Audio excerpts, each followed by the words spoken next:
Hi friends, ಎಲ್ಲರಿಗೂ ನಮಸ್ಕಾರ. ಬನ್ನಿ ಫ್ರೆಂಡ್ಸ್, ಶಾರದೆ ಸೀರಿಯಲ್ನ ಇವತ್ತಿನ ಸಂಚಿಕೆಯಲ್ಲಿ ಏನಾಗ್ತಿದೆ ಅಂತ ನೋಡ್ಕೊಬರೋಣ. ಅದಕ್ಕೂ ಮುಂಚೆ ಯಾರೆಲ್ಲ ನನ್ನ ವಿಡಿಯೋ ನೋಡ್ತಾ ಇದ್ದೀರಾ ಫ್ರೆಂಡ್ಸ್, ಅವರೆಲ್ಲ ಪ್ಲೀಸ್ ಪುಟ್ಟದೊಂದು ಲೈಕ್ ಮಾಡಿ, ಹಾಗೆ ಫಾಲೋ ಮಾಡೋದನ್ನು ಮರಿಬೇಡಿ. ಬನ್ನಿ ಸ್ಟಾರ್ಟ್ ಮಾಡೋಣ. ಫ್ರೆಂಡ್ಸ್, ಮೊದಲಿಗೆ ಇಲ್ಲಿ ಮನೆಯೆಲ್ಲರೂ ಕೂತಿರ್ಬೇಕಾದ್ರೆ ಸುಮಿತ್ರಾ ಎಲ್ಲರಿಗೂ ಟೀ ತೊಗೊಂಡು ಬಂದು ಕೊಡ್ತಾ ಇರ್ತಾಳೆ. ಇನ್ನೊಂದು ಕಡೆ ದಶರಥ ಪೇಪರ್ ಹೋಗ್ತಾ ಇರಬೇಕಾದ್ರೆ ಅನಶ್ವಕವಾಗಿ ಲೇಬರು ವಜಾ ಆಗಿದ್ದಾರೆ, ಅದಕ್ಕೋಸ್ಕರ ಉಪವಾಸ ಸತ್ಯಾಗ್ರಹ ಎಲ್ಲರೂ ಮಾಡ್ತಾ ಇದ್ದಾರೆ ಅನ್ನೋದ ಪೇಪರಲ್ಲಿ ಬಂದಿದ್ದನ್ನು ನೋಡಿ ಅವನು ತುಂಬ ಬೇಜಾರು ಮಾಡ್ಕೊತಾ ಇರ್ತಾನೆ. ಅಪ್ಪ, ಜ್ಯೋತಿಕಾ ತೊಗೊಂಡಿರೋ ಒಂದು ನಿರ್ಧಾರದಿಂದ ಎಲ್ಲ ನ್ಯೂಸವರು ಸಹ ನೋಡಿ ನಮ್ಮ ಕಂಪನಿ ಬಗ್ಗೆ ಯಾವ ರೀತಿ ಇದು ಮಾಡ್ತಿದ್ದಾರೆ, ನನಗಂತೂ ಬೇಜಾರಾಗ್ತಿದೆ ಅಂತ ಹೇಳ್ತಿರ್ಬೇಕಾದ್ರೆ ಅಷ್ಟೊತ್ತಿಗೆ ಮುರಳಿ ಬರ್ತಾನೆ. ಏನಂತ ಇದೆ ಬಾವ ಅಂತ ಅಂದಾಗ, ನೋಡಿ ನೀವೇ ಅಂತ ಅಂದಾಗ ಅವನು ಓದಿ ತುಂಬ ಬೇಜಾರು ಮಾಡ್ಕೊತಿರ್ಬೇಕಾದ್ರೆ ಮತ್ತೆ ದಶರಥ ಹೇಳ್ತಾ ಇರ್ತಾನೆ, ಅಲ್ಲ ಶಿವನಾರಾಯಣ್ ಮತ್ತು ದಶರಥ ಅಂತ ಹೆಸರಿಗೆ ಕಳಂಕ ತಂದುಬಿಟ್ರು, ಈ ಥರ ಎಲ್ಲ ಮಾಡಿಬಿಟ್ರು ಅಂತ ಅನ್ಬೇಕಾದ್ರೆ ಬೇಜಾರು ಮಾಡ್ಕೋಬೇಡ ದಶರಥ, ಎಲ್ಲ ಸರಿ ಹೋಗಿದೆಯಲ್ಲ, ನೀನೇ ಒಂದು ಪ್ರೆಸ್ ಮೀಟ್ನ ಕರೆದ್ಬಿಟ್ಟು ಇವಾಗ ಎಲ್ಲ ಸರಿ ಹೋಗಿದೆ, ಏನೂ ತೊಂದರೆ ಇಲ್ಲ ಅಂತ ಹೇಳು, ಅಷ್ಟೇ ಯಾಕೆ ತಲೆ ಕೆಡಿಸ್ಕೋತೀಯ ಅಂತ ತಾತ ಹೇಳ್ತಾ ಇರಬೇಕಾದ್ರೆ ವಿಮಲ ಹೇಳ್ತಾ ಇರ್ತಾಳೆ, ಅದೆಲ್ಲ ಸರಿ, ಇರೋಬರೋ ದುಡ್ಡೆಲ್ಲೂ ಕಂಪ್ನಿಗೆ ನಮ್ಮ ಸಿದ್ದು ಬರ್ಕೊಟ್ಟ, ಆದರೆ ಅವನು ಮುಂದಿನ ಜೀವನ ಹೇಗೆ ಅನ್ನೋದೇ ನನಗೆ ತುಂಬ ಟೆನ್ಷನ್ ಆಗಿದೆ, ಏನು ಮಾಡೋದು ಅಣ್ಣ ಅಂತ ಅನ್ಬೇಕಾದ್ರೆ ಅಷ್ಟೊತ್ತಿಗೆ ಜ್ಯೋತಿಕಾ ಪಾರಿಜಾತ ಬರ್ತಾರೆ. ಜ್ಯೋತಿಕಾ ತುಂಬ ಕೋಪ ಮಾಡಿಕೊಂಡು, ಅತ್ತೆ ಅನವಶ್ಯಕವಾಗಿ ನೀವೇ ತಲೆ ಕೆಡಿಸ್ಕೊತಿದ್ದೀರಾ, ಅವರೇನು ತಲೆ ಕೆಡಿಸ್ಕೋತಿಲ್ಲ, ನೀವು ಯಾಕೆ ಇಷ್ಟು ಟೆನ್ಷನ್ ಮಾಡ್ಕೋತಿದ್ದೀರಾ ಅಂತ ಬೈತಾ ಇರ್ತಾಳೆ. ಹಾಗೆ ಅತ್ತೆ, ನಾವು ಯಾರು ಸಹ ಅವನನ್ನು ದುಡ್ಡು ಕೊಡು ಅಂತ ಕೇಳ್ತಿರ್ಲಿಲ್ಲ, ಜೊತೆಗೆ ಲೇಬರ್ಸ್ ಜೊತೆ ಸೇರಿಕೊಂಡು ಇವನೇ ಬೇಕು ಬೇಕು ಅಂತ ಈ ಥರ ಗಲಾಟೆ ಎಲ್ಲ ಮಾಡಿದ್ದು. ಇನ್ಫ್ಯಾಕ್ಟ್ ಏನು ಗೊತ್ತಾ ಡ್ಯಾಡ್, ಅವ್ರನ್ನ ಹೊರಗಡೆ ತೆಗೆದಿರೋದ್ರಿಂದ ತುಂಬಾ ನಮಗೆ ಒಳ್ಳೇದಾಗ್ತಿತ್ತು ಅಂತ ಹೇಳ್ತಾ ಇರ್ತಾಳೆ. ಹಾಗೆ ಏನು ಗೊತ್ತಾ ಡ್ಯಾಡ್, ಅಳುಬ್ರನ್ನ ಇಟ್ಕೊಂಡು ಸಾಕಕ್ಕಿನ್ನ ಹೊಸಬ್ರನ್ನ ತೊಗೊಂಡಿದ್ರೆ ಸ್ಯಾಲರಿನೂ ಕಡಿಮೆ ಬಂದಿತ್ತು, ಹಾಗೆ ಕೆಲಸನೂ ಸಹ ಬೇಗ ಬೇಗ ಆಗ್ತಿತ್ತಲ್ವಾ ಅಂತ ಅನ್ಬೇಕಾದ್ರೆ ಜ್ಯೋತಿಕಾ ಹೇಳೋದು ಕರೆಕ್ಟ್ ಇದೆ ಅಂತ ತಾತ ಹೇಳ್ತಾ ಇರ್ತಾರೆ. ಹಾಗೆ ಮತ್ತೆ ಹೇಳ್ತಾ ಇರ್ತಾರೆ, ಒಂದು ವಿಷಯನ ನೀನು ಗಮನದಲ್ಲಿ ಇಟ್ಕೋ, ಏನೇ ಮಾಡಬೇಕಾದ್ರೂ 10 ಸಲ ಯೋಚನೆ ಮಾಡು ಜ್ಯೋತಿಕಾ, ನೀನು 200 ಜನ ಕೆಲಸಕ್ಕೆ ತೆಗೆಯೋದು ಬದಲು ಯಾರು ಕೆಲಸ ಮಾಡೋಕ್ಕಾಗಲ್ಲ ಅವ್ರನ್ನ ತೆಗೆದಿದ್ರೆ ತುಂಬ ಒಳ್ಳೇದಾಗಿತ್ತು, ಇನ್ಮೇಲೆ ಯೋಚನೆ ಮಾಡು ಅಂತ ಅನ್ಬೇಕಾದ್ರೆ, ಇಲ್ಲ ತಾತ ನಾನು ಕರೆಕ್ಟಾಗಿ ಮಾಡಿದ್ದೀನಿ, ಸಿದ್ದು ಬಂದು ಅಲ್ಲಿ ಗಲಾಟೆಗೆ ಕೂತ್ಕೊಳ್ಳಿಲ್ಲ ಅಂತಂದರೆ ಎಲ್ಲ ಕರೆಕ್ಟಾಗಿ ನಡೀತಿತ್ತು ಅಂತ ವಾದ ಮಾಡ್ತಾ ಇರ್ತಾಳೆ. ಹಾಗೆ ನೋಡಿ ತಾತ, ವಯಸ್ಸಾದವರಿಂದ ಕೆಲಸ ಮಾಡಿಸ್ಕೊಳ್ಳೋಕ್ಕಾಗಲ್ಲ, ಕೂತ್ರೆ ಎದ್ದೇಳೋಕ್ಕಾಗಲ್ಲ, ಇದ್ರೆ ಕೂತ್ಕೊಳ್ಳೋಕ್ಕಾಗಲ್ಲ, ನಮಗೇನಿದ್ರು ಫ್ರೆಶರ್ ಬೇಕು, ಹಾಗೆ ಯಂಗ್ಸ್ಟರ್ ಬೇಕು, ಇದೆಲ್ಲ ಸಿದ್ದುಗೆ ಅರ್ಥ ಆಗಲ್ಲ, ಕಂಪನಿ ಹೇಗೆ ಬೆಳೆಯುತ್ತೆ ಹೇಳಿ ಅಂತ ವಾದ ಮಾಡ್ತಾ ಇರ್ತಾಳೆ. ಹಾಗೆ ಎಲ್ಲರೂ ಮಾತಾಡ್ತಿರ್ಬೇಕಾದ್ರೆ ಆರತಿ ಸಿದ್ದುನ ಕೈ ಇಟ್ಕೊಂಡು ಒಳಗಡೆ ಕರ್ಕೊಬರ್ತಾ ಇರ್ತಾಳೆ. ಸಿದ್ದುನ ನೋಡಿ ಮನೆಯವ್ರಿಗೆಲ್ಲರಿಗೂ ಸಹ ತುಂಬ ಖುಷಿ ಆಗ್ತಿರ್ಬೇಕಾದ್ರೆ ಅತ್ತೆ ಮಾವ ಅಂತ ಆರತಿ ಕರೆದ್ಬಿಟ್ಟು ಹೇಳ್ತಾ ಇರ್ತಾಳೆ. ಅಷ್ಟೊತ್ತಿಗೆ ಅವರೆಲ್ಲರೂ ತುಂಬ ಖುಷಿಯಿಂದ ಸಿದ್ದುನ ನೋಡ್ತಾ ಇದ್ರೆ ತಾತ ಕೋಪ ಮಾಡ್ಕೊಂಡು, ಏನು ದಾರಿ ತಪ್ಪಿಟ್ಟು ಬಂದ್ಬಿಟ್ಟೇನಪ್ಪ ದೊರೆ ಅಂತ ಅಂದಾಗ ಸಿದ್ದು ತುಂಬ ಬೇಜಾರಾಗ್ತಿರುತ್ತೆ. ದಾರಿ ತಪ್ಪಿ ಬಂದಿಲ್ಲ ರೀ, ಇವನು ದಾರಿ ಹುಡ್ಕೊಂಡು ಬಂದಿದ್ದಾನೆ ಅಂತ ಕೊಂಕ್ ಮಾತನ್ನ ಪಾರಿಜಾತ ಆಡ್ತಾ ಇದ್ರೆ ತುಂಬ ಕೋಪ ಮಾಡ್ಕೊಂಡು ಸಿದ್ದು ಪಾರಿಜಾತನ ಮುಖನ ನೋಡ್ತಾ ಇರ್ತಾನೆ. ಹಾಗೆ ಅನ್ನೋದ್ ಕಡೆ ಮುರಳಿ, ನನಗಂತೂ ತುಂಬ ಖುಷಿ ಆಗ್ತಿದೆ ಕಣೋ ನೀನು ವಾಪಸ್ ಬಂದಿದ್ದು ಅಂತ ಅಂದಾಗ ವಿಮಲನು ತುಂಬ ಖುಷಿ ಪಡ್ತಾ ಇರ್ತಾಳೆ. ಹಾಗೆ ಜ್ಯೋತಿಕಾ ಖುಷಿ ಪಡ್ಕೊಂಡು ಹೇಳ್ತಾ ಇರ್ತಾಳೆ, ಕೊನೆಗೂ ಬಂದೆಲ್ಲ, ಇವಾಗಲಾದರೂ ಅರ್ಥ ಆಯ್ತಾ, ಆ ಕೆಲಸದವಳು ನಮ್ಮ ಲೆವೆಲ್ಗೆ ಮ್ಯಾಚ್ ಆಗಲ್ಲ ಅಂತ ಎಲ್ಲ ಅರ್ಥ ಮಾಡ್ಕೊಂಡು ಇವಾಗ ಮನೆಗೆ ಬಂದಲ್ಲ, ನನಗೆ ದೊಡ್ಡ ಖುಷಿ ಆಗ್ತಿದೆ ಕಣೋ ಅಂತ ಜ್ಯೋತಿಕನು ಖುಷಿ ಪಡ್ತಾ ಇರ್ತಾಳೆ. ಹಾಗೆ ಜ್ಯೋತಿಕಾ ಮತ್ತೆ ಹೇಳ್ತಾ ಇರ್ತಾಳೆ, ಇವಾಗಲಾದರೂ ಗೊತ್ತಾಯ್ತಾ ಜಗತ್ತಿನಲ್ಲಿ ದುಡ್ಡು ಪವರ್ ಹಾಗೆ ಕುಟುಂಬ ಎಲ್ಲ ಇಲ್ಲ ಅಂತಂದರೆ ಜೀವನ ಮಾಡೋಕ್ಕೆ ಎಷ್ಟು ಕಷ್ಟ ಅಂತ, ಅಂತೂ ಇಂತೂ ಇವಾಗಾದರೂ ನಿನಗೆ ಅರ್ಥ ಆಯ್ತಲ್ಲ, ಈಗ ಬಂದೆಲ್ಲ ನನಗೆ ಅದೇ ಖುಷಿ ಅಂತ ಜ್ಯೋತಿಕಾ ಹೇಳ್ತಾ ಇದ್ರೆ, ಇನ್ನೊಂದು ಕಡೆ ವಿಮಲನು ಸಹ, ನನಗೆ ಗೊತ್ತಿತ್ತು ಸಿದ್ದು ನಿನಗೆ ಅಮ್ಮ ಬೇಕು, ಹಾಗೆ ಕುಟುಂಬದವರೆಲ್ಲರೂ ಬೇಕು, ಅದಕ್ಕೋಸ್ಕರ ನೀನು ಒಂದಲ್ಲ ಒಂದು ದಿನ ಬರ್ತೀಯ ಅಂತ ನನಗೆ ಗೊತ್ತಿತ್ತು, ಬಂದಿಯಲ್ಲ ಮಗನೇ, ನನಗೆ ತುಂಬ ಖುಷಿ ಅಂತ ಹೇಳ್ತಾ ಇರಬೇಕಾದ್ರೆ ಸಿದ್ದು ಏನು ಮಾತಾಡ್ದೆ ಬೇಜಾರಿಂದ ಹಾಗೆ ನಿಂತ್ಕೊಬಿಡ್ತಾನೆ. ಹಾಗೆ ಮತ್ತೆ ವಿಮಲ ಹೇಳ್ತಾ ಇರ್ತಾಳೆ, ನೀನು ಬಂದೆಲ್ಲ ನನಗೆ ಗೊತ್ತಿತ್ತು ಬರ್ತೀಯ ಅಂತ, ಅದಕ್ಕೆ ನನಗೆ ದೊಡ್ಡ ಖುಷಿ ಆಗ್ತಿದೆ ಅಂತ ಅಂದಾಗ ದಶರಥನಿಗೂ ಸುಮಿತ್ರನಿಗೂ ತುಂಬ ಖುಷಿ ಆಗ್ತಿರುತ್ತೆ. ಹಾಗೆ ತಾತ ಮತ್ತೆ ಹೇಳ್ತಾ ಇರ್ತಾರೆ, ಇವಾಗಲಾದರೂ ನಿನಗೆ ಬುದ್ಧಿ ಬಂತ, ಇಷ್ಟು ಚಿಕ್ಕ ವಯಸ್ಸಿಂದಲೂ ಸಹ ಆಸ್ತಿ ಐಶ್ವರ್ಯ ಎಲ್ಲ ಅನುಭವಿಸಿ ಬೆಳೆದು ಇವಾಗ ಏನೂ ಇಲ್ಲ ಅಂತಂದರೆ ಎಷ್ಟು ಕಷ್ಟ ಆಗುತ್ತೆ, ಇನ್ಮೇಲಾದರೂ ಒಳ್ಳೆ ಬುದ್ಧಿ ಕಲ್ತ್ಕೊ ಅಂತ ಹೇಳ್ತಿರ್ಬೇಕಾದ್ರೆ ದಶರಥನು ಸಹ, ಹೌದು ಅಪ್ಪ ಹೇಳೋದು ಕರೆಕ್ಟ್ ಆಗಿದೆ, ನಿನ್ನ ಶೇರ್ಸ್ನ ನಿನಗೆ ವಾಪಸ್ ಕೊಟ್ಬಿಡ್ತೀನಿ, ಈ ಕಂಪನಿ ಮೇಲೆ ನಿನಗೂ ಸಹ ಹಕ್ಕಿದೆ, ತಲೆ ಕೆಡಿಸ್ಕೋಬೇಡ, ತುಂಬ ಚೆನ್ನಾಗಿ ಜೀವನ ಮಾಡೋದನ್ನ ಕಲ್ತ್ಕೊಳ್ಳೋ ಅಂತ ಹೇಳ್ತಾ ಇರ್ತಾರೆ. ಹಾಗೆ ಎಲ್ಲರೂ ತುಂಬ ಖುಷಿ ಪಡ್ತಾ ಇರಬೇಕಾದ್ರೆ ಆರತಿ, ಒಂದು ನಿಮಿಷ, ನೀವೆಲ್ಲ ಅಂದ್ಕೊಂಡಂಗೆ ಅಣ್ಣ ಅವನಾಗೆ ಬಂದಿಲ್ಲ, ನಾನೇ ಬಲವಂತಾಗಿ ಅವನನ್ನು ಕರ್ಕೊಬಂದೆ ಅಂತ ಅಂದಾಗ ಎಲ್ಲರಿಗೂ ತುಂಬ ಆಶ್ಚರ್ಯ ಆಗ್ತಾ ಇರುತ್ತೆ. ಹಾಗೆ ಇಲ್ಲಿಗೆ ಬಂದಿರೋದಕ್ಕೆ ಒಂದು ಬಲವಾದ ಕಾರಣ ಇದೆ ಅಂತ ಅಂದಾಗ, ಏನದು ಆರತಿ ಅಂತ ಅನ್ಬೇಕಾದ್ರೆ ಸಿದ್ದು ಹೇಳ್ತಾ ಇರ್ತಾನೆ, ಹೌದು ನಾನು ಇಲ್ಲಿಗೆ ಉಳ್ಕೊಳಕ್ಕೆ ಬಂದಿಲ್ಲ, ನಾನೇನು ನಿಮ್ಮನ್ನು ಕೇಳಬೇಕು ಅದಕ್ಕೆ ಬಂದೆ ಅಂತ ಅಂದಾಗ ಎಲ್ಲರೂ ಶಾಕ್ ಆಗಿ ಸಿದ್ದು ಮುಖನ ನೋಡ್ತಾ ಇರ್ತಾರೆ. ಹಾಗೆ ಮತ್ತೆ ವಠಾರದಲ್ಲಿ ಸುಶೀಲಮ್ಮ ಮತ್ತು ಮಂಗಳಮ್ಮ ಇರಬೇಕಾದ್ರೆ ಈ ಕಡೆ ಮಂಗಳಮ್ಮ ಕೂತ್ಕೊಂಡು ಸುಶೀಲಮ್ಮನ ಬರ್ತಾ ಇರ್ತಾಳೆ. ಸುಶೀಲಾ, ಒಂದು ಲೋಟ ಸಕ್ಕರೆ ಕೊಡೆ ಬೇಕಿತ್ತು ಅಂತ ಅಂದಾಗ, ಅಯ್ಯೋ ನಮ್ಮ ಮನೇಲಿ ಇಲ್ಲ ಕಣೆ, ಸ್ವಲ್ಪ ಇದೆ, ನೀನು ಅಂಗಡಿಗೆ ಹೋಗಿ ತಗೋಬಾ ಅಂತ ಅಂದಾಗ, ಅದು ನನಗೆ ಗೊತ್ತಿಲ್ವೇನೆ, ದುಡ್ಡಿಲ್ಲ, ಅದಕ್ಕೆ ನಾನು ನಿನ್ನ ಹತ್ರ ಬಂದೆ, ನಿನ್ನ ಹತ್ರ ಆದರೆ ಒಂದು 4 ದಿನ ಲೇಟಾಗಿ ಕೊಟ್ಟು ನಡೆಯುತ್ತೆ, ಅಂಗಡಿ ಅಂಗಡಿಯವ್ರು ನನ್ನ ಮಾತು ಕೇಳ್ತಾನೆ ಅಂತ ಅಂದಾಗ, ಇಲ್ಲ ಕಣೆ ಮಂಗಳಮ್ಮ, ನನ್ನ ಹತ್ರನೂ ಸ್ವಲ್ಪನೇ ಇರೋದು, ನೆಂಟರು ಬೇರೆ ಬರೋ ಥರ ಇದೆ, ಸ್ವಲ್ಪ ಒಂದು ಸೌಟು ಪಾಯಸನಾದರೂ ಮಾಡೋವಷ್ಟು ಸಕ್ಕರೆ ಬೇಕಲ್ವಾ, ಅಷ್ಟೇ ಇರೋದು, ಈಗ ಒಂದು ಕೆಲಸ ಮಾಡು, ಅಜ್ಜಿ ಹತ್ರ ಕೇಳು ಅಂತ ಅಂದಾಗ, ಅಯ್ಯೋ ರಾಮ ಅಯ್ಯೋ ಕೃಷ್ಣ, ಆ ಅಜ್ಜಿ ಹತ್ರ ಕೇಳೋಕ್ಕಾಗುತ್ತೇನೆ, ಅಜ್ಜಿ ಹತ್ರ ಕೇಳೋದು ಬದಲು ಸಪ್ಪೆ ಕಾಪಿನೇ ಕುಡಿಯೋದು ಬೆಟರ್ ಅಂತ ಮಾತಾಡ್ತಿರ್ಬೇಕಾದ್ರೆ ಅಷ್ಟೊತ್ತಿಗೆ ಅಜ್ಜಿ ಬರ್ತಾಳೆ. ಏನ್ರೆ ನೀವು ಇಬ್ಬರು ನನ್ನ ಬಗ್ಗೆನೇ ಮಾತಾಡ್ತಿದ್ದೀರಾ ಅಂತ ಅಂದಾಗ, ಅಯ್ಯೋ ನಿಮ್ಮ ಬಗ್ಗೆ ನಾವು ಮಾತಾಡೋಕ್ಕಾಗುತ್ತಾ, ಸದಾಶಿವನ ಗಾದೆಗೇನ ಅಂತ ಅಂದಕ್ಕೆ ಏನು ಮಾತಾಡಿದ್ರು ನಿಮ್ಮ ಬಗ್ಗೆನೇ ಮಾತಾಡ್ತಿದ್ದೀವಿ ಅಂತ ನೀವು ತಪ್ಪಾಗಿ ತಿಳ್ಕೊತೀರಾ, ಆ ಥರ ಏನಿಲ್ಲ ಅಜ್ಜಿ ಅಂತ ಮಾತಾಡಬೇಕಾದ್ರೆ ಶಾರದಾ ಆ ಕಡೆಯಿಂದ ಅಂಗಡಿಗೆ ಹೋಗಿ ಹಾಲು ತೊಗೊಬರ್ತಾ ಇರ್ತಾಳೆ. ಅಷ್ಟೊತ್ತಿಗೆ ಶಾರದನ ನೋಡ್ಬಿಟ್ಟು, ಶಾರದಾ ಒಂದು ನಿಮಿಷ ನಿಂತ್ಕೊಳ್ಳಮ್ಮ ಅಂತ ಅಂದ್ಬಿಟ್ಟು, ಬಾರೆ ಈ ಕಡೆ ಮಂಗಳ ಅಂತ ದೂಕ್ಬಿಟ್ಟು ಶಾರದನ ಹತ್ರ ಮಾತಾಡ್ತಿರ್ತಾಳೆ. ಅಲ್ಲ ಶಾರದಾ, ನಿನ್ನ ಗಂಡನು ಮಗನು ಬ್ಯಾಗ್ ತೊಗೊಂಡು ಎಲ್ಲೋ ಹೋದ್ರಲ್ಲ, ಎಲ್ಲಿಗೆ ಅಂತ ಅಂದಾಗ, ಅದು ಅಂತ ಶಾರದಾ ಏನೂ ಹೇಳ್ದಲೇ ಸುಮ್ಮನಿರ್ಬೇಕಾದ್ರೆ ಅಷ್ಟೊತ್ತಿಗೆ ಮಂಗಳಮ್ಮ ಹೇಳ್ತಾ ಇರ್ತಾಳೆ, ಅಲ್ಲ ಮೊನ್ನೆ ಶಾರದಾ ನಿಮ್ಮ ಮಗಳು ಮತ್ತು ನಿಮ್ಮಮ್ಮ ಇಬ್ಬರು ಮನೇಲೇ ಇದ್ರಲ್ಲ, ಅವ್ರಿಗೆ ಭಯ ಆಗಲಿಲ್ವ ಅಂತ ಅಂದಾಗ, ಭಯ ಯಾಕಾಗುತ್ತೆ, ಇಬ್ಬರೇ ಇದ್ದರೆ ತಪ್ಪೇನು ಅಂತ ಅಂದಾಗ, ನಿಮಗೆ ಗೊತ್ತಿಲ್ವಾ ಮನೇಲಿ ಏನಿದೆ ಗೊತ್ತಾ ಅಂತ ಹೇಳ್ಬೇಕಾದ್ರೆ, ಅಜ್ಜಿ ಸುಮ್ಮನಿರೇ, ನಿಮ್ಮಿಬ್ರದ್ದು ಬರೀ ಅದೇ ಆಯಿತು, ಅದನ್ನೆಲ್ಲ ನೀನು ತಲೆ ಕೆಡಿಸ್ಕೋಬೇಡ ಕಣಮ್ಮ, ಮೊನ್ನೆ ನಿನ್ನ ಮಗಳು ಸ್ಕೂಲಿಗೆ ಹೋಗ್ಬೇಕಾದ್ರೆ ತಲೆ ಸುತ್ತಿ ಬಿದ್ಲಂತಲ್ಲ, ಏನು ವಿಶೇಷ, ಏನು ಪ್ರಾಬ್ಲಮ್ ಅಂತ ಕೇಳಬೇಕಾದ್ರೆ ಶಾರದನಿಗೆ ತುಂಬ ಶಾಕ್ ಆಗ್ತಾ ಇರುತ್ತೆ. ಹಾಗೆ ತುಂಬ ಆಶ್ಚರ್ಯದಿಂದ, ಈ ವಿಷಯನ ನಿಮ್ಗೆ ಯಾರು ಹೇಳಿದ್ದಮ್ಮ ಅಂತ ಅನ್ಬೇಕಾದ್ರೆ, ಅದು ಅಂತ ಅವಳು ಯೋಚನೆ ಮಾಡ್ತಿದ್ರೆ ಅಷ್ಟೊತ್ತಿಗೆ ಕುಡ್ಕ ಬರ್ತಾನೆ. ನೀನು ಹಿಂಗೆ ನೋಡಬೇಡ ನನ್ನ, ನೀ ಹಿಂಗೆ ನೋಡಿದರೆ ನಾನು ಹಿಂಗೆ ನೋಡಲಿ ಮುದುಕಿ ನಿನ್ನ ಅಂತ ಸಾಂಗ್ ಆಡ್ಕೊಂಡು ಬರ್ತಾ ಇರಬೇಕಾದ್ರೆ ಗುರಾಯಿಸ್ತಾ ಇರ್ತಾಳೆ. ಅಯ್ಯೋ ಶಾರದಮ್ಮ, ಹೋಗಿ ಹೋಗಿ ನೀನು ಇವಳು ಮಾತನ್ನ ನಂಬ್ತೀಯಲ್ಲ, ಈ ಮುದುಕಿಗೆ ಕಣ್ಣು ಕಾಣಲ್ಲ ಕಿವಿನೂ ಕೇಳಿಸಲ್ಲ, ರೋಡಲ್ಲಿ ಯಾವುದೋ ಮಗು ಬಿದ್ದಿರೋದು ನೋಡಿ ನಿಮ್ಮ ಮಗು ಅಂತ ಅಂದ್ಕೊಂಡೈತೆ, ಆದರೆ ಬಾಯಿ ಮಾತ್ರ ಜೋರು, ದೊಡ್ಡ ಗಾಸಿ ಪ್ರಾಣಿ ಇವಳು ಮಾತನ್ನ ನಂಬೇಡ ಅಂತ ಕುಡ್ಕ ಹೇಳ್ತಾ ಇರ್ತಾನೆ.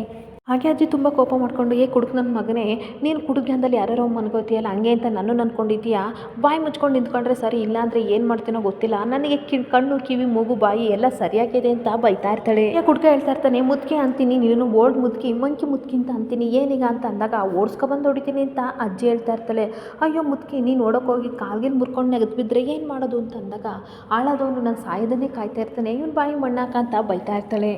ಹಾಗೆ ಅಜ್ಜಿಗೆ ಕೋಪ ಬಂದು ಅವನನ್ನ ಓಡಿಸ್ಕೊಂಡು ಹೋಗ್ತಾ ಇರಬೇಕಾದ್ರೆ ಶಾರದಾ ಏನು ಮಾತಾಡದೆ ತನ್ನ ಪಾಡಿ ತಾನು ಒಳಗಡೆ ಬರ್ತಾ ಇರ್ತಾಳೆ. ಹಾಗೆ ಒಂದು ಕಡೆ ಮನೇಲಿ ಸಿದ್ದುನ ನೋಡಿ ತಾತ ತುಂಬ ಕೋಪ ಮಾಡ್ಕೊಂಡು, ಇನ್ನೇನಕ್ಕೆ ಇಲ್ಲಿಗೆ ಬಂದೆ ಬೊಗಳು ಅಂತ ಹೇಳ್ತಿರ್ಬೇಕಾದ್ರೆ, ನೋಡಿ ತಾತ ತಪ್ಪಾಗಿ ತಿಳ್ಕೊಬೇಡಿ, ನಾನು ಆಸ್ತಿಗೋಸ್ಕರ ಆದರೂ ಬಂದಿಲ್ಲ, ಅಥವಾ ಶಾರದವ್ರನ್ನ ಬಿಟ್ಟು ಸಹ ನಾನು ಬಂದಿಲ್ಲ ಅಂದಾಗ, ಇನ್ನೇನಕ್ಕೆ ಬಂದೆ ಅದನ್ನ ಹೇಳು ಅಂತ ಕೇಳ್ತಾ ಇರ್ತಾನೆ.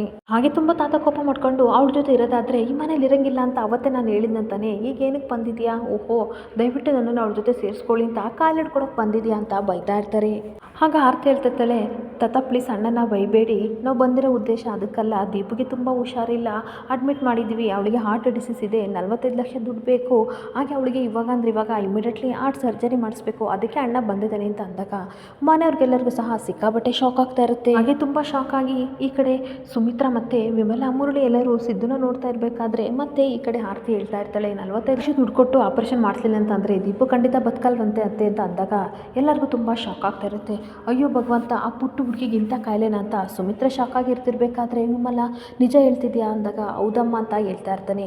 ದಶರಥ ನಿಜವಾಗ್ಲೂ ಅಡ್ಮಿಟ್ ಆಗಿದ್ದಾಳ ದೀಪು ಅಂತ ಅಂದಾಗ ಹೌದು ಖಂಡಿತ ದೀಪು ಅಡ್ಮಿಟ್ ಆಗಿದ್ದಾಳೆ, ಅಷ್ಟೊಂಥರ ದುಡ್ಡನ್ನ ಅಡ್ಜಸ್ಟ್ ಮಾಡೋಕ್ಕೆ ಕಷ್ಟ ಆಗ್ತಿತ್ತು, ಅದಕ್ಕೆ ಬಂದೆ ಅಂತ ಸಿದ್ದು ಹೇಳ್ತಿರ್ಬೇಕಾದ್ರೆ ಮುರಳಿ ಹೇಳ್ತಾ ಇರ್ತಾನೆ, ಈ ಕಾಯಿಲೆಗಳು ಚಿಕ್ಕ ಮಕ್ಕಳನ್ನು ಬಿಡಲ್ಲ, ಹಾಗೆ ಮುದುಕರನ್ನು ಬಿಡಲ್ಲ ಅಂತ. ಅವನು ಸಹ ಬೇಜಾರಿಂದ ಇರಬೇಕಾದ್ರೆ ಒಂದು ನಿಮಿಷ ಸಿದ್ದು, ಅಲ್ಲ ಈ ದೀಪು ಏನಿದ್ರು ಶಾರದಾನಿ ಮಾತ್ರ ಸೀಮಿತ, ತಾಯಿ ಆದವಳು ತಾನೇ ಬಂದು ಇದನ್ನೆಲ್ಲ ಕೇಳಬೇಕು, ಅಂಥದ್ರಲ್ಲಿ ನೀನು ಯಾಕೆ ಬಂದಿದ್ಯಾ, ಅವಳೇ ಬಂದು ದುಡ್ಡು ಕೇಳಿದ್ರೆ ಗಂಟೆನ ಕಳ್ಕೊತಿದ್ಲ ಅಂತ ಕೇಳಿದಾಗ ತಾತನಿಗೆ ತುಂಬ ಕೋಪ ಬರ್ತಾ ಇರುತ್ತೆ, ಸಿದ್ದಕ್ಕೆ ತುಂಬ ಶಾಕ್ ಆಗ್ತಾ ಇರುತ್ತೆ. ಹಾಗೆ ಮತ್ತೆ ಪಾರಿಜಾತ ಹೇಳ್ತಾ ಇರ್ತಾಳೆ, ಅವಳೇ ಬಂದು ದುಡ್ಡು ಕೇಳ್ಬೋತಿದ್ದೆ ತಾನೆ, ಅಂಥದ್ರಲ್ಲಿ ನಿನ್ನನ್ನು ಕಳಿಸಿದಾರಲ್ಲ, ಇದ್ಯಾಕೋ ನಾಟಕ ಅಂತ ನನಗೆ ಅನಿಸುತ್ತೆ ಅಂತ ಅಂದಾಗ, ಇಲ್ಲ ಅಜ್ಜಿ ನಾನು ಹೇಳ್ತಾ ಇರೋದು ನಿಜ, ಇನ್ನೂ ಆ ವಿಷಯ ಗೊತ್ತೇ ಇಲ್ಲ, ಶಾರದವ್ರಿಗೆ ಗೊತ್ತಾದರೆ ತಡ್ಕೊಳ್ಳೋ ಶಕ್ತಿ ಇಲ್ಲ, ಅದಕ್ಕೆ ನಾನು ಹೇಳಿಲ್ಲ ಅಂತ ಅಂದಾಗ ವಾವ್ ಸೂಪರಾಗೆ ಚೆನ್ನಾಗೆ ನಾಟಕ ಮಾಡೋದು ಕಲ್ತಿದ್ಯಾ ಕಣೋ ಅಂತ ಜ್ಯೋತಿಕಾ ಹೇಳ್ತಾ ಇರ್ತಾಳೆ. ಏನೇ ತಾನೇ ಕಂಪ್ನಿಗೆಲ್ಲ ದುಡ್ಡು ಮತ್ತು ಆಸ್ತಿನೆಲ್ಲ ಬರ್ಕೊಟ್ಟೆ, ಈಗ ಖಾಲಿ ಕೈಯಾಗಿದೆಯಲ್ಲ ಅದಕ್ಕೋಸ್ಕರ ನಾಟಕ ಮಾಡ್ಕೊಂಡು ಬಂದಿದೆಯಾ, ಅವಳೇನಾದರೂ ಕಳಿಸಿದ್ಲ ಅಂತ ಅಂದಾಗ ಸಿದ್ದಕ್ಕೆ ತುಂಬ ಬೇಜಾರಾಗ್ತಿದ್ರೆ ತಾತನಿಗೆ ತುಂಬ ಶಾಕ್ ಆಗ್ತಾ ಇರುತ್ತೆ. ಹಾಗೆ ಇದನ್ನೆಲ್ಲ ಅವಳು ಮಾಡು ಅಂತ ಹೇಳಿ ಕಳಿಸಿದಳ, ಈ ಥರವಾಗಿ ದುಡ್ಡು ಕೊಳ್ಳು ಅಂತ ಹೇಳಿ ಕಳಿಸಿದಳ ಅಲ್ವಾ ಸಿದ್ದು ಅಂತ ಅಂದಾಗ ಸಿದ್ದು ಕಣ್ಣಲ್ಲಿ ನೀರು ಬರ್ತಾ ಇರುತ್ತೆ. ಅಷ್ಟೊತ್ತಿಗೆ ತಾತ ಹೇಳ್ತಾ ಇರ್ತಾರೆ, ಇಷ್ಟು ದಿನ ಮಗು ತುಂಬ ಚೆನ್ನಾಗಿ ಆಟಾಡ್ಕೊಂಡಿತ್ತು, ಅಂಥದ್ರಲ್ಲಿ ಇದ್ದಕ್ಕಿದ್ದಂಗೆ ಇಂಥ ದೊಡ್ಡ ಕಾಯಿಲೆ ಬರೋಕ್ಕೆ ಏನು ರೀಸನ್ ಅಂತ ಅಂದಾಗ ಸಿದ್ದಕ್ಕೆ ತುಂಬ ಶಾಕ್ ಆಗ್ತಾ ಇರುತ್ತೆ. ನನಗೆಲ್ಲ ಗೊತ್ತು, ಮಗುನ ಮುಂದಿಟ್ಕೊಂಡು ಶಾರದಾ ಈ ರೀತಿ ಪ್ರೀ ಪ್ಲ್ಯಾನ್ ಮಾಡ್ತಾ ಇದ್ದಾಳಲ್ವಾ, ದುಡ್ಡಿಗೋಸ್ಕರ ಅವಳು ಈ ರೀತಿ ಮಾಡ್ತಿದ್ದಾಳೆ ಅಂತ ಅಂದಾಗ ಮತ್ತೆ ಸಿದ್ದುಗೆ ಶಾಕ್ ಆಗ್ತಾ ಇರುತ್ತೆ. ನಿನಗೆ ಒಂದು ಬಿಡುಗಾಸು ಕೊಡಲ್ಲ, ಇಲ್ಲಿಂದ ಹೊರಟೋಗು ಅಂತ ಅಂದಾಗ ಸಿದ್ದು ಕಣ್ಣೀರು ಹಾಕೊಂಡು ಕೈ ಮುಗಿದು ಕೇಳ್ತೀನಿ ತಾತ, ತಪ್ಪಾಗಿ ತಿಳ್ಕೊಬೇಡಿ, ನಾನು ಸತ್ಯನೇ ಹೇಳ್ತಾ ಇದ್ದೀನಿ, ಮಗು ತುಂಬ ಸೀರಿಯಸ್ ಕಂಡೀಷನಲ್ಲಿದೆ ಅಂತ ಹೇಳ್ತಾ ಇರಬೇಕಾದ್ರೆ ಎಲ್ಲರಿಗೂ ತುಂಬ ಶಾಕ್ ಆಗ್ತಾ ಇರುತ್ತೆ.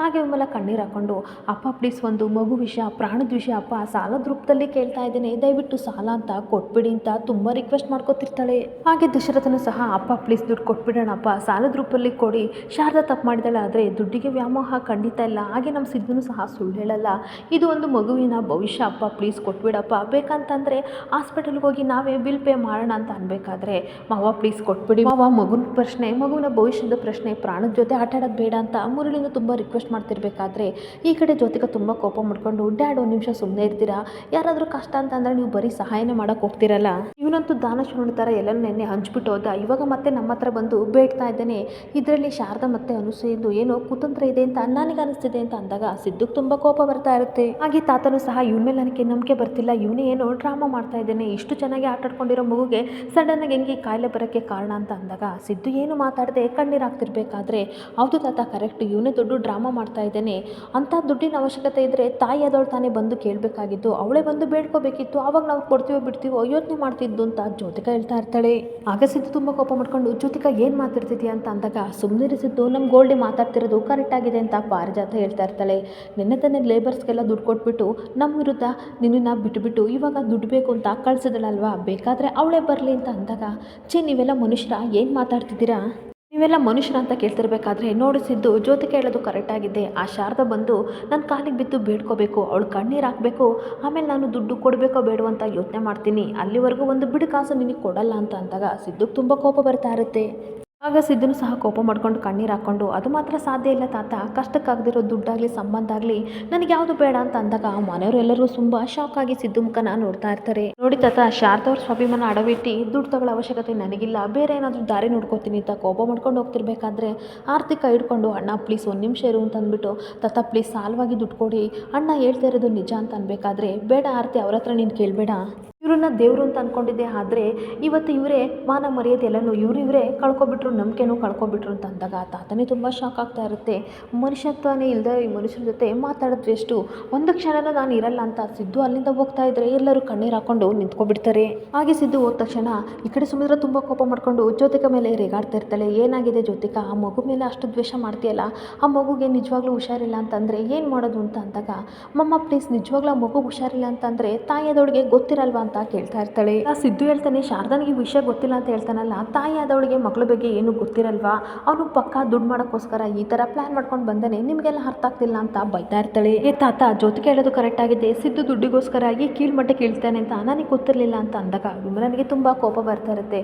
ಹಾಗೆ ಕಣ್ಣೆ ಹಾಕೊಂಡು ವಿಮಲ ಹೇಳ್ತಾ ಇರ್ತಾಳೆ, ಅಪ್ಪ ಈ ರೀತಿ ಎಲ್ಲ ಮಾತಾಡಬೇಡಿ, ಅವನು ನನ್ನ ಮಗ, ನಿಜವಾಗ್ಲೂ ಏನು ನಡೆದಿದೆ ಅಂತ ಗೊತ್ತಿಲ್ಲ, ಸತ್ಯ ಗೊತ್ತಿಲ್ಲದಲೇ ತಪ್ಪಾಗಿ ಮಾತಾಡಬಾರ್ದು, ಅವನು ನನ್ನ ಮಗ, ಅಷ್ಟು ಕೀಳಾಗಿ ಯೋಚನೆ ಮಾಡಲ್ಲ ಅಂತ ಕಣ್ಣೀರು ಹಾಕ್ತಿರ್ಬೇಕಾದ್ರೆ ಮುರಳಿನೂ ಸಹ, ಹೌದು ಮಾವ, ಒಬ್ಬ ಮನುಷ್ಯ ಒಂದ್ಸಲ ತಪ್ಪು ಮಾಡ್ಬೋದು, ತಪ್ಪು ಅಂತ ಗೊತ್ತಾದ್ಮೇಲೆ ಪದೇ ಪದೇ ತಪ್ಪು ಮಾಡ್ತಾನೆ, ನಿನ್ನದಕ್ಕೆ ಏನು ಗ್ಯಾರಂಟಿ ಅಂತ ತಾತನ ಕೇಳ್ತಾ ಇರ್ತಾನೆ. ಮತ್ತು ದಶರಥ, ಇದರಲ್ಲಿ ಸಿದ್ದು ತಪ್ಪಿಲ್ಲ, ಅವನಿಗೆ ದುಡ್ಡಿನ ವ್ಯಾಮೋಹ ಇಲ್ಲ ಅಂತ ಅಂದಾಗ ಸಿದ್ದು ನಂಬಿದ್ರು ಶಾರದಾ ನಂಬಲ್ಲ, ಅವಳು ಸರಿಯಾದವಳಲ್ಲ, ಅವಳಿಂದ ಹಿಂಗಾಗಿದ್ದು, ಈ ಮನೇಲಿ ಯಾರು ಸಹ ಅವಳ ಬಗ್ಗೆ ಮಾತಾಡಬೇಡಿ ಅಂತ ತಾತ ಕೋಪ ಮಾಡ್ಕೊಂಡು ಹೋಗ್ತಿರ್ಬೇಕಾದ್ರೆ ಇದು ಸತ್ಯನೇ ಇಲ್ವೋ ಅಂತ ತಿಳ್ಕೊಬೇಕು ಅಂತ ದಶರಥ ಹೇಳ್ತಾ ಇರ್ತಾನೆ.